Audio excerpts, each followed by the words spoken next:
2024 ಹಾಗೂ 25ನೇ ಸಾಲಿನ ಮಹಾತ್ಮ ಗಾಂಧಿ ರಾಷ್ಟ್ರೀಯ ಉದ್ಯೋಗ ಖಾತ್ರಿ ಯೋಜನೆಯಡಿ ಕ್ರಿಯಾ ಯೋಜನೆಯನ್ನು ರೂಪಿಸುವಂತಹ ನಿಟ್ಟಿನಲ್ಲಿ ಕೋಲಾರ ಜಿಲ್ಲೆಯ ಶ್ರೀನಿವಾಸಪುರ ತಾಲೂಕಿನ ಚಲ್ದಿಗಾನಹಳ್ಳಿ ಗ್ರಾಮ ಪಂಚಾಯಿತಿ ಕಾರ್ಯಾಲಯದಲ್ಲಿ ಗ್ರಾಮ ಸಭೆಯನ್ನು ಆಯೋಜನೆ ಮಾಡಲಾಗಿತ್ತು. ಗ್ರಾಮ ಸಭೆಗೆ ಗ್ರಾಮ ಪಂಚಾಯಿತಿ ವ್ಯಾಪ್ತಿಯ ಎಲ್ಲ ಗ್ರಾಮಗಳಿಂದ ಆಗಮಿಸಿದಂತಹ ಸಾರ್ವಜನಿಕರು ಹಾಗೂ ಗ್ರಾಮ ಪಂಚಾಯಿತಿಯ ಸದಸ್ಯರು ಕಿತ್ತಾಟದಲ್ಲಿಯೇ ಗ್ರಾಮ ಸಭೆ ಅಂತ್ಯವಾಯಿತು.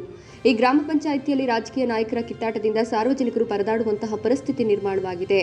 ಮಹಾತ್ಮ ಗಾಂಧಿ ರಾಷ್ಟ್ರೀಯ ಉದ್ಯೋಗ ಖಾತ್ರಿ ಯೋಜನೆಯಡಿಯಲ್ಲಿ ಕಾಂಗ್ರೆಸ್ ಬೆಂಬಲಿತ ಸದಸ್ಯರು ಅಥವಾ ಮುಖಂಡರು ಕಾಮಗಾರಿಗಳನ್ನು ಮಾಡಲು ಮುಂದಾದ ವೇಳೆ ಜೆಡಿಎಸ್ ಪಕ್ಷದ ಮುಖಂಡರು ಕಳಪೆ ಕಾಮಗಾರಿಗಳೆಂದು ವಿವಿಧ ರೀತಿಯಲ್ಲಿ ದೂರುಗಳನ್ನು ನೀಡುವುದು, ಅದೇ ರೀತಿಯಾಗಿ ಜೆಡಿಎಸ್ ಬೆಂಬಲಿತ ಸದಸ್ಯರು ಅಥವಾ ಮುಖಂಡರು ಕಾಮಗಾರಿಗಳನ್ನು ಮಾಡಲು ಮುಂದಾದರೆ ಕಾಂಗ್ರೆಸ್ ಪಕ್ಷದ ಮುಖಂಡರು ಕಳಪೆ ಕಾಮಗಾರಿಗಳೆಂದು ಹಾಗೂ ವಿವಿಧ ರೀತಿಗಳಲ್ಲಿ ದೂರುಗಳನ್ನು ನೀಡುವುದು ಮುಂದುವರಿಯುತ್ತಾ ಬಂದಿದ್ದು, ಸದ್ಯಕ್ಕೆ ಈ ಗ್ರಾಮ ಪಂಚಾಯಿತಿಯಲ್ಲಿ ಯಾವುದೇ ಅಭಿವೃದ್ಧಿ ಕೆಲಸಗಳನ್ನು ಮಾಡದೆ ಸಂಪೂರ್ಣವಾಗಿ ಸ್ಥಗಿತವಾಗಿದೆ. ಇನ್ನು ಕಳೆದ ವರ್ಷ ಮಂಜೂರಾಗಿದ್ದ ಮನೆಗಳ ವಿಚಾರವಾಗಿಯೂ ಸಹ ಕೆಲವರು ನ್ಯಾಯಾಲಯದ ಮೊರೆ ಹೋಗಿ ತಡೆಯಾಜ್ಞೆಯನ್ನು ತರಲಾಗಿದ್ದು, ಈ ವಿಚಾರವಾಗಿಯೂ ಸಹ ಮಾತಿನ ಚಕಮಕಿ ನಡೆದಿದ್ದು, ಹೊಡೆದಾಡುವ ಹಂತಕ್ಕೆ ಹೋಗಿದ್ದು, ಕೂಡಲೇ ಸ್ಥಳಕ್ಕಾಗಮಿಸಿದ ಶ್ರೀನಿವಾಸಪುರ ಪೊಲೀಸರು ಮಧ್ಯಪ್ರವೇಶಿಸಿ ನಂತರ ಗ್ರಾಮ ಸಭೆಯನ್ನು ಅಂತ್ಯಗೊಳಿಸಿದರು.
Gracias.